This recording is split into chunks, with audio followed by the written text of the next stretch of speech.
একটা দল যারা 5 বার বিশ্বকাপ জিতেছে, আর একটা দল যাদের বিপক্ষে ব্রাজিল আজ পর্যন্ত একটি ম্যাচও জিততে পারেনি।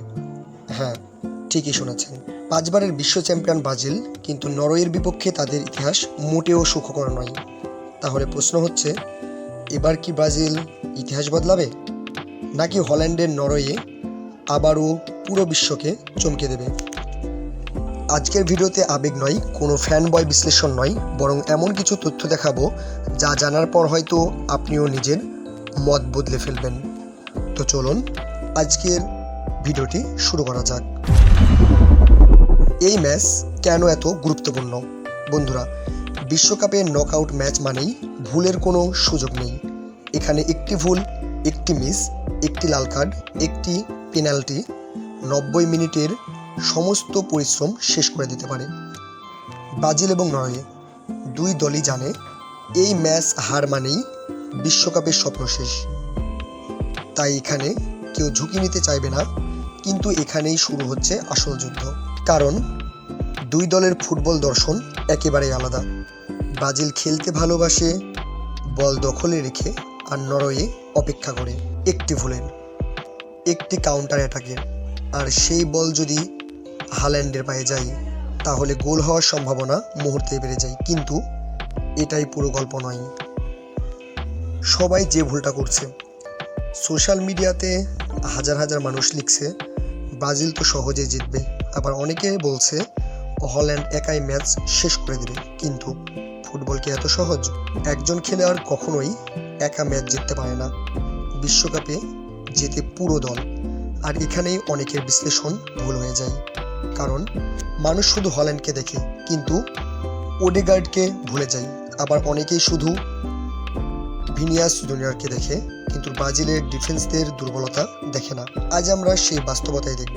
বিশ্বকাপের ইতিহাসে ব্রাজিল শুধু একটি দল নয়, এটি একটি ঐতিহ্য।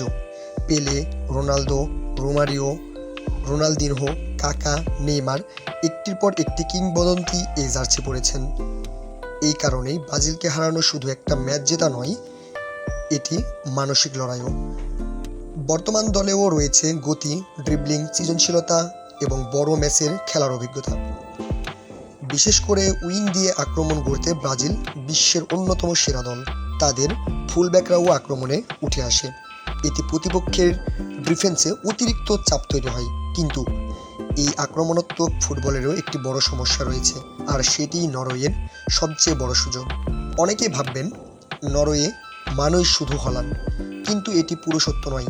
হল্যান্ড গোল করেন ঠিকই, কিন্তু গোলের সুযোগ তৈরি করে কে? উত্তর মার্টিন ওডেগার্ড। তিনি পুরো ম্যাচের গতি নিয়ন্ত্রণ করতে পারেন। তার একটি নিখুঁত পাস, একটি থ্রু বল, একটি সেট পিস সব কিছু বদলে দিতে পারে। আর হল্যান্ড, তিনি এমন একজন স্ট্রাইকার যিনি একটি সুযোগ পেলেই ম্যাচের চিত্র পাল্টে দিতে পারেন। তাই ব্রাজিল যদি ওডেগার্ডকে থামাতে না পারে তাহলে শুধু হল্যান্ডকে আটকানো যথেষ্ট হবে না। এখন আসি এমন একটি তথ্য যা অনেক ব্রাজিল সমর্থকও হয়তো জানেন না। ব্রাজিল এবং নরওয়ে যখনই মুখোমুখি হয়েছে, ব্রাজিল কখনোই নরওয়েকে হারাতে পারেনি। হ্যাঁ, আপনি ঠিকই শুনেছেন। এই ইতিহাস নরওয়ের আত্মবিশ্বাস বাড়াবে, অন্যদিকে ব্রাজিলের ওপর মানসিক চাপও তৈরি করতে পারে। কিন্তু একটি প্রশ্ন থেকেই যায়, ইতিহাস কি আগামী ম্যাচ জেতাই, নাকি বর্তমান ফর্মই আসল? এই প্রশ্নের উত্তর নির্ধারণ করতে পারে ম্যাচের ভাগ্য। ব্রাজিল তাদের শেষ ম্যাচে জাপানকে হারিয়ে আত্মবিশ্বাস নিয়ে মাঠে নামছে, অন্যদিকে নরওয়েও আইভরি কোস্টকে হারিয়ে এসেছে। অর্থাৎ দুই দলই জয়ের ধারায় রয়েছে। দুই দলের আত্মবিশ্বাসী আকাশ ছোঁয়া। তাহলে কোন জায়গায় পার্থক্য তৈরি হবে? এর উত্তর রয়েছে কৌশলে, আর সেই কৌশলই আমরা দেখব পরবর্তী পর্বে।